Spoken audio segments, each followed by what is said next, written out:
वेदांत का ज्ञान जो है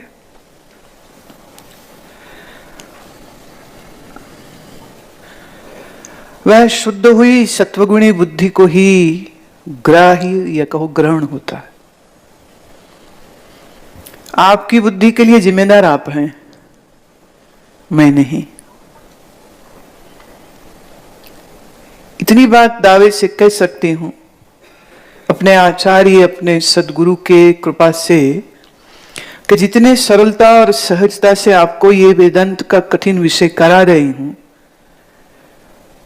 ऐसे और कितने कराने वाले होंगे ये थोड़ा विचार का ही विषय या कहूं खोज का विषय होगा, क्योंकि विषय जो कठिन है तो कठिन ही है। ये भी मैं कह चुकी हूं कई बार के गुरु के पास कम से कम 12 वर्ष रहते हुए सेवा, संध्या, आसन, प्राणायाम इत्यादि सात्विक कर्म करते हुए, मन को बाहरी प्रदूषणों से बचाते हुए और जो तमोगुण वृत्तियों का निषेध करते हुए, अहंकार भीतर न बने इस बात का विशेष ध्यान रखते हुए, नई गंदगी और चित्त में न जावे इसका ध्यान रखते हुए, पूर्व में आए हुए मल दोष इत्यादियों को हटाते हुए, तो बड़ी तो धारी तलवार की बात है ये। और लाखों करोड़ों जन्म जो संसार को भोगने में बिताए हैं, उसके सामने मात्र 12 वर्ष किसी सदगुरु की संगति में रहना, इससे सस्ता और कोई सौदा हो नहीं सकता। करोड़ों जन्मों की भटकन और मोह और अविद्या में ग्रसित हुआ वासना इच्छा की पूर्ति का खेल करता हुआ, नए नए और अशुभ कर्मों को जोड़ते हुए, तीर्थ व्रत दान पुण्य यज्ञ करके उसी का भी अहंकार करके अपना पतन करते हुए, चाहे न चाहे पर ऋषि जनों का, सदगुरु जनों का अपमान, निंदा, कुवचन उनके बारे में कह जाता है।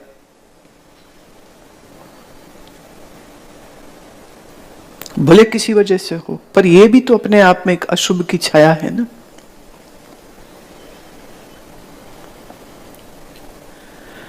और फिर माया का आग्रह ही तो यही है कि जीव भटकता रहे, और जीव का यह स्वभाव ही है कि वो भटकता रहे, इसीलिए वो भटकता रहे। तो ऐसे में इस माया जाल को तोड़ पाना कठिन हो जाता है। कबीर इसको कहते हैं, चाले थे हरि भजन को बीचे ही अटके चीत। बहुत बार साधना की रास्ते पे चलने की कोशिश करते भी हैं और घर बार छोड़ के साधु हो जाते हैं, पर प्रतिष्ठा सम्मान जब आना शुरू हो जाए तो वो वही चक्कर में पड़ जाता है। तो चेले और प्रतिष्ठा कई बार साधक का पतन करा देते हैं।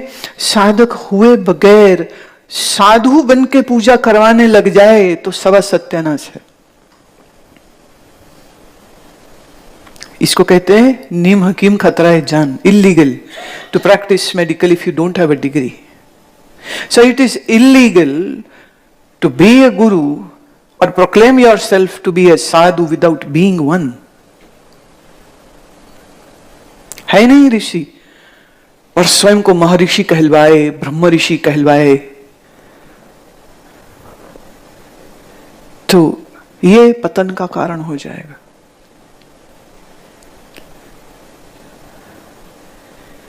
तो ज्ञान के इस पथ पर चलना और अज्ञान की इस रस्सी को काटना कहा इसीलिए कठिन पड़ता है कि चलते चलते चलते इतनी सी बात पर जीवन बदल जाता।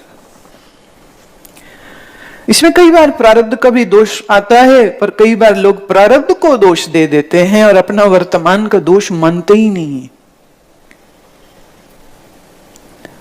आज अगर कुछ गलत हो जाए तो बड़ी सहजता से मनुष्य कह देगा ये तो मेरे प्रारब्ध का दोष है, प्रारब्ध ने ऐसा करा दिया, मैं क्या करता। भाई ये सत्य है, प्रारब्ध के वेग होते हैं, पर वर्तमान भी तो कुछ है या नहीं। अगर वर्तमान में अपनी बुद्धि और विवेक का इस्तेमाल नहीं करता है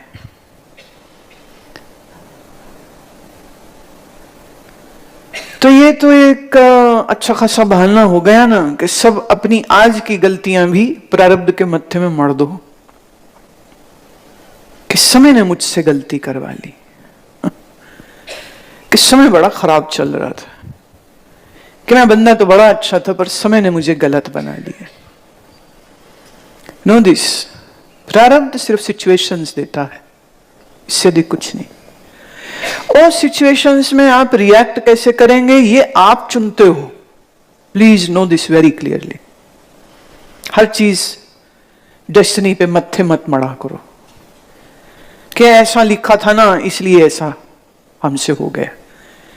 प्रारब्ध सिर्फ सिचुएशन देता है, वो सिचुएशन में हम कैसे रिएक्ट करेंगे ये हम पर आज वर्तमान में पूरा पूरा जिम्मेदारी हमारी होती।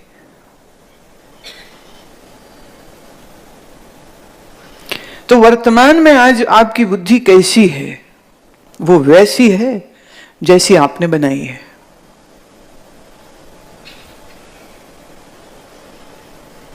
अब कोई शरीर का बलाबल बढ़ाने के लिए पहलवानी आसन करते रहे तो शरीर का बल बढ़ जाएगा ऑब्वियसली। कोई मनोबल बढ़ाने का कर्म करेगा तो मन का बल बढ़ जाएगा। कोई बुद्धि का बल बढ़ाने की कोशिश करेगा तो वो भी बढ़ जाएगा। तो कोई भी चीज बनी बनाई नहीं मिलती है। कोई भी ऋषि बना बनाया नहीं होता। ऋषि पदवी को कोई प्राप्त करता है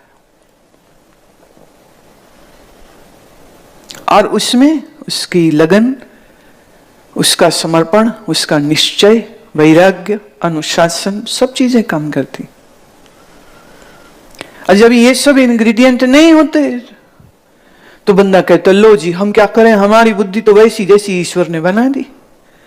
याद रहे ईश्वर ने तो सबको समान रूप से एक जैसा ही सब कुछ दिया, प्रकृति भेदभाव नहीं करती। लेकिन अब आपके पास बुद्धि का जो बीज था, अगर उस बीज को आपने उचित भूमि में डाला नहीं, सिंचा नहीं, तो वो पेड़ नहीं बनता। पीपल के बीज कई 100 तुम्हारी एक ही मुट्ठी में आ सकते हैं, बहुत छोटे होते, पर ये बीज तुम हाथ में ही रखे रखो और कभी जमीन में डालो ही नहीं तो वह वृक्ष नहीं बनेगा। आप एक बीज को भी भूमि में रोप दें और कुछ रक्षा सुरक्षा का प्रबंध हो जाए तो ये नन्हा सा बीज विशाल काय पीपल का वृक्ष बन जाता है। पर हर बड़ा वृक्ष कभी सिर्फ एक बीज था, बिल्कुल मामूली सा। इस बीज से वृक्ष बनने की जो यात्रा है, याद रखिएगा, उसमें बीज को मरना पड़ता है तो वृक्ष का जन्म होता है। ऐसे ही हमें बीज रूप से बुद्धि और चेतना तो मिली हुई है, सबको ही मिली हुई है, पर अब आप कितना उस पर कार्य करते हो? How much work you do? उदाहरण फिर दे दूं, चट्टान में कुछ ना दिखेगा, रेत में कुछ ना दिखेगा, शीशे में सब दिखेगा। तो बुद्धि अगर चट्टान जैसी है बड़ा कठिन पड़ेगा, बुद्धि रेत जैसी है तो भी कठिन पड़ेगा, बिखर जाती रेत तो। और बुद्धि उस शीशे जैसी है जो मैला है, जिसमें दरारें हैं, जो घिस गया है उसमें भी बड़ी मुश्किल पड़ेगी। पर जो बुद्धि साफ है, उज्जवल है, क्लीन है, क्लियर है, उसके लिए इतना सहज है कि एक बच्चा भी अगर इस वेदांत को सुनेगा तो पट समझ जाएगा। ये मेरा अनुभव रहा है युवा शिविरों में बच्चों के साथ। जब कभी कभी मैं कोई गूढ़ विषय उठा लूं तो वो ऐसे समझते हैं जैसे एकदम कोई सरल सा ही विषय मैंने बोल दिया। तो हैरत होती है, जो सो कॉल्ड बड़े मैच्योर लोगों को ये विषय कहो तो उन्हें तो समझ ही नहीं पड़ती। आइए 14, 15, 16, 17, 18 के सब बच्चे इतनी सरलता से समझ जाते हैं क्योंकि अभी उनकी मन की, बुद्धि की हालत ज्यादा खराब नहीं होती। सो यंगर द बेटर।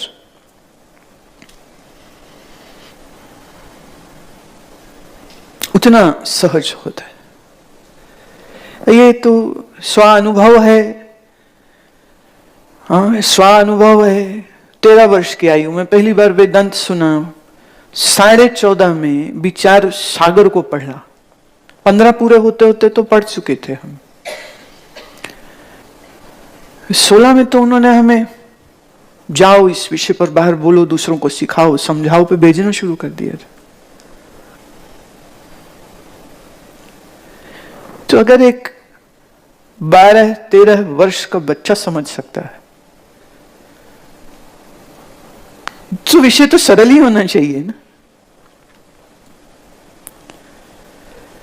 1978 की एक डायरी है जो अभी भी समहाउ मेरी लाइब्रेरी में पड़ी हुई है, जिसमें मैं अपने हाथ से जो कुछ समझ आती थी उनके सत्संग में तो वह मैं लिख लेती थी। तो जागृत, स्वप्न, सुषुप्ति, विश्वतई जैसे प्राज्ञ, ये सारे विषय लिखे हुए हैं। साक्षी, कुटस्थ, चैतन्य, जड़, प्रपंच, सूक्ष्म शरीर इत्यादि। तो हंसी आ रही थी। कुछ समय पहले सफाई हो रही थी मेरे निजी पुस्तकालय की, तो वो डायरी मिल गई तो देख के हंसी आ रही थी, क्योंकि उस आयु के बच्चों को जब मैं आज देखती हूं तो वो तो बिल्कुल बिखरा हुआ मन और चंचल वृत्ति और बिल्कुल कुछ और तरह की रूपरेखा होती। तो ये कहो ईश्वर की और सदगुरु की अपार कृपा ही तो है ना कि वो विषय उस समय भी मुश्किल नहीं लगा था। इतना मजा आता था जब सुनते थे। और अब प्रश्नोत्तर चलते रहते थे। वो बीच बीच मैंने बताया ना, वो बीच बीच में पूछते थे, बीच बीच में पूछते थे, और अचानक से पूछते थे और कभी भी पूछते थे।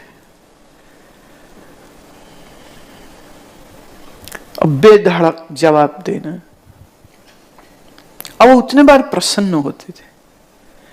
तो यह अनुभूति से मैं अपने कह सकती हूं कि गुरु तुम्हारे किसी और कार्य से प्रसन्न नहीं होता, तुम्हारी उज्जवल बुद्धि और साफ मन, उससे देख के वो बहुत खुश हो जाते हैं,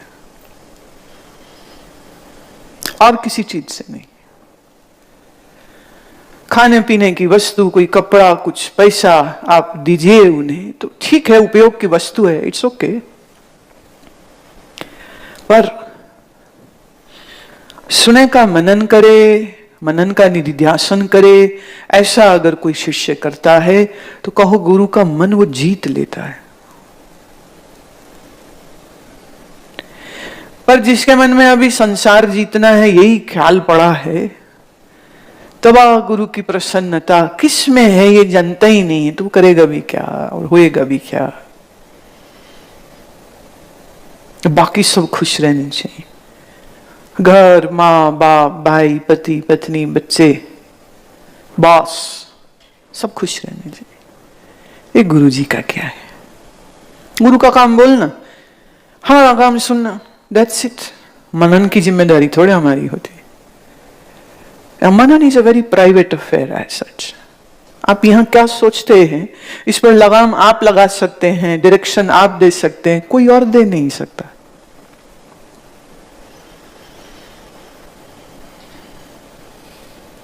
जैसे आश्रम की प्रेमिसिस में हुए, टेक्नोलॉजी ऐसी आ गई है, अब तो आपके फोन में ही सारा कुछ है, टेलीविजन भी, इंटरनेट भी, या everything. Bollywood, Hollywood, cinema, picture, गाना, सब वही है। So you have all the access to all this। तो आपके मन में क्या चलता है, आपका चुनाव क्या है, आप क्या देखते हैं, आप क्या सुनते हैं। देखिए, पल पल में गुरु बैठ के वार्डन की तरह तो चेकिंग नहीं करेगा ना कि तुम क्या सोचते हो, हाँ, क्या सोचते हो, क्या चाहते हो, क्या करते हो, सबसे छुपा के क्या करते हो। That is not guru's matter. तो हम ये कह सकते हैं कि हर पल अगर मैं मेरे मन का गुरु नहीं रहा तो मन भटकेगा ही। अंतर गुरु आराधना जेवा जप गुरु नाम। अंतर गुरु आराधना, गुरु अंतर वाला होना चाहिए, जो विवेक से हर पल हर क्षण जागरूक रहता है, ये मन पे दृष्टि रहे, बुद्धि से देखे उसे कि क्या राग देश की लहर तो नहीं बना रही, कोई मैं मेरी तो नहीं कर रहे, कोई इच्छा वासना तो नहीं ले आए। प्रतिपल सजग, बुद्धि सजग रहे ताकि मन लगाम में रहे। महात्मा लोग कई बार कहते हैं मन वो घोड़ा है जिसकी लगाम हमेशा खींच के रखनी पड़ेगी। जहां लगाम ढीली छोड़ी, ये घोड़ा तो पागल होके खुद को ही मार लेगा। तो ये नहीं कहना चाहिए गुरुजी आप बचाओ हमें, नहीं, गुरु क्या करेगा। गुरु ने ज्ञान दिया, बुद्धि दी, वो बुद्धि का इस्तेमाल करना मैंने गुरु का आशीर्वाद मिल चुका है। आप आशीर्वाद का डब्बा ही बंद करके कूड़े में फेंक दोगे तो आशीर्वाद को भोगोगे कैसे।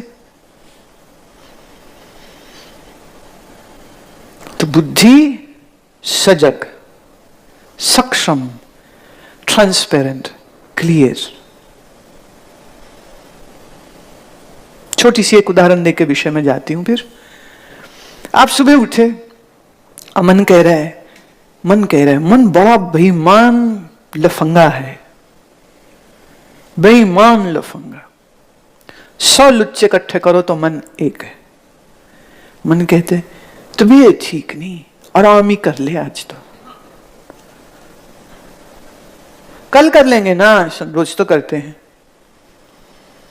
और ये जो मन की सजेशन आई और बुद्धि तुम्हारी चुप बैठी रही तो मन और शेर हो जाता है, तो मैंने अपनी बात को फिर मनवा लेते। आप एक बार ढील छोड़िए तो सही इस मन पर, ये खुलते खुलते खुलते वह खुल ही जाता है फिर मन, फिर हाथ नहीं आता। ये आज एक चीज पे करेगा, कल दूसरे, कल तीसरे, फिर चौथे, फिर पांचवें, फिर छठे, तो सत्वगुण से ये तुम्हें पूर्ण रजोगुणी बना देता है। और लॉजिक्स ऐसे ऐसे देगा, इस शक्ति और सामर्थ्य के अनुसार ही करनी चाहिए ना। अब हम जवान थोड़ी रह गए हैं कि अब रोज आसन करें, अब बुढ़े हो रहे हैं हम तो। कोई कमर कोई लचक गई तो क्या करेंगे, डॉक्टरों का चक्कर पड़ जाएगा, इसका आराम कर लो। कन्वीनियंटली भूल गया इस बात को कि आसन करने से बल और शक्ति बढ़ती है, कम नहीं होती, क्योंकि बुद्धि सो रही है ना, तो मन फैलता जाता है। और ये बुद्धि नामी परिंदा तो उड़ गया और मन पागल तुम्हें पागल कर देता है।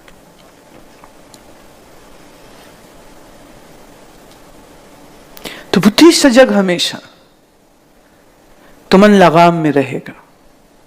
मन लगाम में रहेगा तो इंद्रियां भी लगाम में रहेंगी। और जब ये तीनों ठीक रहेंगे इंद्रिय, मन, बुद्धि।